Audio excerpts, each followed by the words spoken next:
Bradford City continued their 2025-26 EFL Trophy campaign with an away clash against Stephen Schumacher's Bolton Wanderers, and in today's video you're going to find out how both teams have got on so far this season, what my starting 11 would be for this match if I was Graham Alexander. If you do go on to enjoy today's video, then make sure to like, comment and subscribe. But my team Bradford City, we currently sit third in the League One table. After 17 matches we've got 8 wins, 7 draws and 2 defeats, scoring 25 goals and also conceding 18, which leaves us on a positive 7 goal difference and 31 points. Our last couple of matches then have been a win, a draw, a loss, a draw and a draw. So we've actually still only lost 2 league matches so far this campaign, but with the amount of draws that we've had as well, it has been obviously quite a while since our last win, which did come on Saturday against Exeter City. 1-0 home win, Joe Wright scoring the only goal of the game. It was quite an entertaining one in all honesty. I think Exeter created a couple of really good opportunities and Sam Walker proved vital. I'm going to say vital and pivotal, and I've gone with vital in the end to our victory there. He made a couple of very good saves, but Exeter a decent side, and it's always nice to get back to winning ways. This was obviously our first league win in 8 matches. We also had a 0-0 draw away at Bolton Wanderers in the league. In the first half, they absolutely battered us. Second half, it was much more even, and I do think both these sides will make a lot of changes going into the EFL Trophy game, but obviously we've gone away to Bolton and kept a clean sheet, back-to-back clean sheets for I think the first time this campaign as well, so that is obviously a very good thing. We also had a 3-1 defeat away at Doncaster Rovers in our final EFL Trophy group stage match. We were outstanding in the first half, but then at half time they brought on 4 first team players and completely took over in the second half. Some of our second string players kind of played themselves out of the team, and maybe come January they'll be the sort of players that we will be looking to replace, but I wouldn't be surprised if a lot of them do get an opportunity in this one against Bolton. We also had a 2-1 defeat at home to Burton. Really poor first half and conceded 2 avoidable goals, I would say. We got back into the game through a penalty from Bobby Poynton, well converted, but again it was one of them games in that run where we went on where we just weren't particularly great in the first half, up the levels in the second half where somebody like an Andy Cook came onto the pitch, but unfortunately this was just our 3rd home defeat since the beginning of last campaign. And we also had a 1-0 loss away at Cheltenham Town. Very undeserved defeat in all honesty. The goal that they score shouldn't stand. They've taken the free kick before the referee's blown his whistle, then blows the whistle while the ball's in mid-air, and pretty much everybody stops apart from Hutchinson, who heads home. Very good header to be fair, but should not stand. We had about 30 shots or something in this game and just could not break them down. It was a really disappointing result for us, to be honest. Compared though to Bolton Wanderers, they currently sit 6th in the League One table. After 17 matches, they've got 7 wins, 7 draws and 3 defeats, scoring 24 goals and also conceding at 16, which leaves them on a positive 8 goal difference and 28 points. Their last couple of matches then have been a draw, a win and a win. In terms of them last couple of matches then, on Saturday they had a 1-1 draw away at Luton Town. Xavi Simons getting sent off after 70 minutes, and unfortunately for them, Luton did pull a goal back with 7 minutes left on the clock. Kadoa also scored against Bradford City, but I think red cards in the league don't carry into the EFL Trophy, so I would expect somebody like a Simons to start in this game. But Kyle Dempsey, since he's come back from injury, has been a very good player for Bolton and scored on that one. Obviously, before that, they had the 0-0 draw at home to Bradford City. As I previously spoke about, the first half was all Bolton, the second half was much more even. Either team could have won it, but again, lots of changes are expected for this fixture. They also had a 6-2 win away at Oldham Athletic. A very entertaining second half, lots of goals there in the second half, and hopefully we don't hold 6 in this fixture. But even looking at the goal scorers, it's fair to say they did make a lot of changes. They also had a 4-0 win at home to Port Vale, 2 goals and 2 assists for cozier-duberry. I'm hoping he's not going to play in this game because he didn't really do much against us in the league. I thought Ibu Toure did deal with him very well, but as we know in his day, he's one of the best players, if not the best player in this division. And they also had a 2-1 win at home to Huddersfield Town in the FA Cup, progressing through into the next round. Despite being pegged back in the second half, they did manage to go on and get a winner. Unfortunately, the stats just don't seem to want to load anymore, but either way, Bolton are on a very good run of form, especially at home. It's going to be a very, very tough ask for us, and I expect a lot of teams, both of these teams, to make a lot of changes. Before we do go any further though with today's video, please make sure to drop a like on there for me and subscribe to the channel as well if you are new. Can we try and hit 140 likes on today's video? And don't forget to get your thoughts down in the comment section down below. Let me know down below your score prediction for this match and what would your starting 11 be as well. Now obviously Bolton away is one of the hardest possible fixtures that we could have drawn in this competition, given where we're currently at and the fact that it's still split between northern and southern teams. So I wouldn't be surprised to see Graham Alexander go with a pretty strong side, given how good of a team that Bolton are. But also you do need to give other players opportunities, and we've not been on an amazing run of form. It's not like we steamrolled Exeter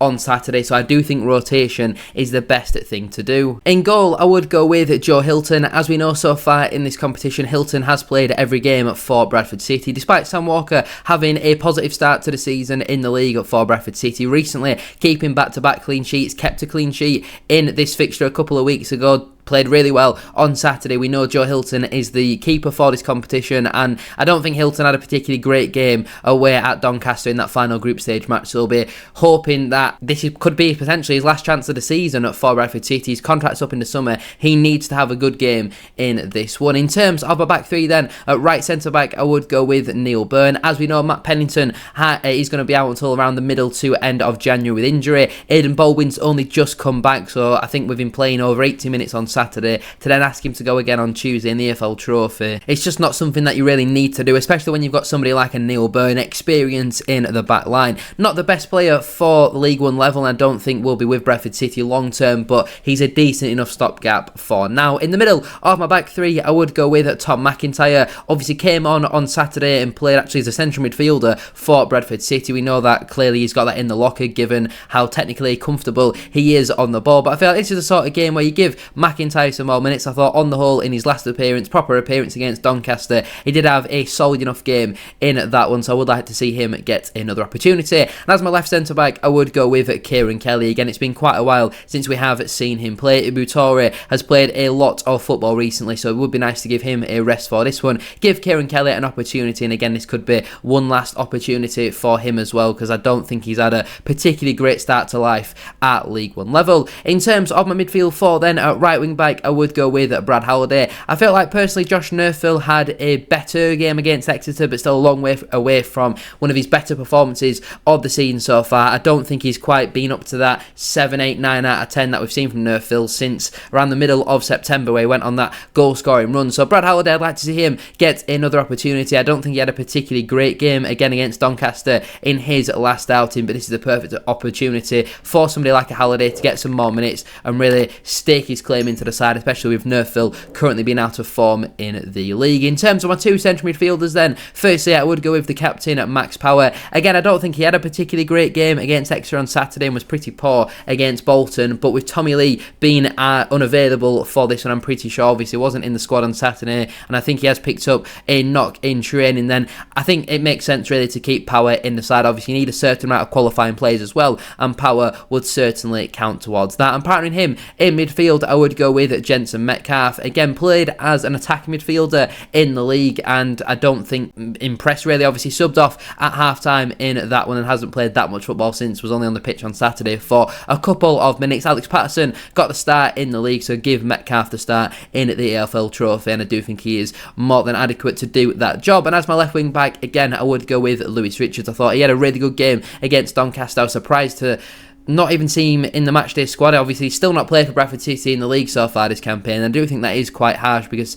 Tariq Wright started the game pretty poorly on Saturday, but then ended it quite strongly, in all honesty. But I would like to see Lewis Richards get a run in the league, because he offers us something different, and I would like to see him get an opportunity in this game and see what he can do. And then finally, in terms of my front three, as my right attacking midfielder, I would go with George Lapsley. As we know, Anthony Sarswick returned from injury on Saturday properly. You know, he got his first start, and I do think that was important for us. But Lapsley, again, a player who hasn't played that much football recently, wasn't great against Doncaster in the last EFL Trophy outing, came on in the league as a right wing back in this fixture a couple of weeks ago and nearly came up with the winner. But this is just the sort of game where Lapsley might pop up with a goal. I do think, despite his lack of minutes so far this season, George Lapsley's goal contribution numbers do actually look pretty positive. As my left attacking midfielder, I would go with Bobby Poynton. As we know by now, he is actually going to be suspended for Saturday's league game against Plymouth Argyle. He picked up his 5th yellow card of the season against Exeter, so that is a big blow for Bradford City, and it would make sense to give him a start in this competition, given that he then can't play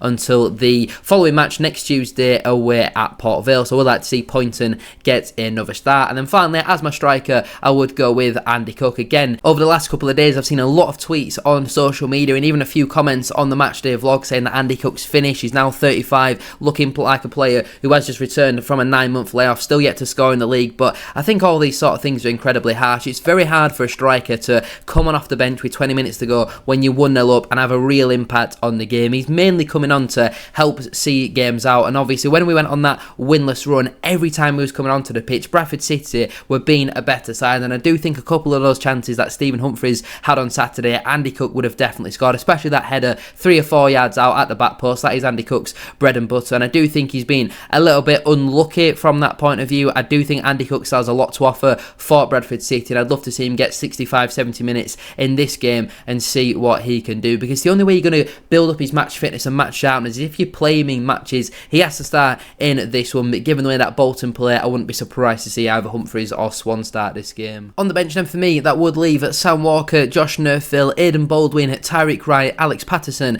Callum Kavanagh and Will Swan. The players currently unavailable for selection are Matt Pennington, Curtis Till, Tommy Lee and Nick Powell. So the players who miss out then through selection would be Joe Wright, Ibu Torre, Anthony Sarcevic and Stephen Humphreys. But given how important it would be for Bradford City to build a winning run and how tough of a game this is, I wouldn't be surprised to see Graham Alexander make only 2 or 3 changes come at Tuesday night. So I guess I'll have to wait and see what tomorrow does bring in terms of a score prediction. Unfortunately, I can't see our second string players going there and doing what our main string players, I guess you would say, did a couple of weeks ago. So I'll probably go with a 3-1 defeat. I'll still back Bradford City for a goal, but I do think on the night Bolton might be a little bit too strong for us. But who knows? We're normally very good in this competition, so a win would be fantastic. But again, it wouldn't be the end of the world if we did go there and lose. As long as we give it our all, give it a good fight, hopefully we see a few of these fringe sort of players take their opportunity and really make a stake a claim to try and get into our league side. But thank you all for watching. If you have enjoyed, please make sure to drop a like on there for me and subscribe to the channel as well if you are new. Can we try and hit 140 likes, as I said at the start of today's video? And don't forget to get your thoughts in down in the comment section down below on tomorrow's game. Let me know down below your score prediction and your starting 11 as well. Thank you all for watching. Have a great rest of your day, and I'll see you very soon for another one.